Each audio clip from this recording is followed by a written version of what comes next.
Hello guys, welcome back to my channel. Di video kali ini saya akan membagikan tutorial Excel.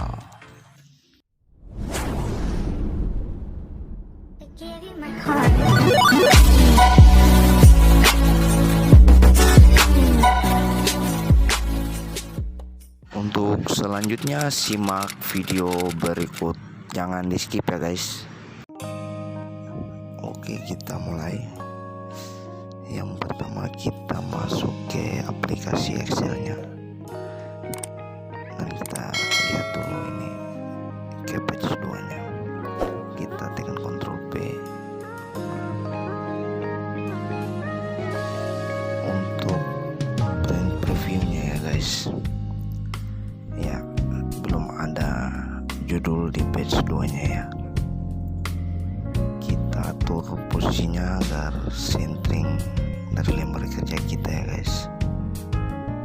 Jika sudah, kita kembali ke layar kerja kita.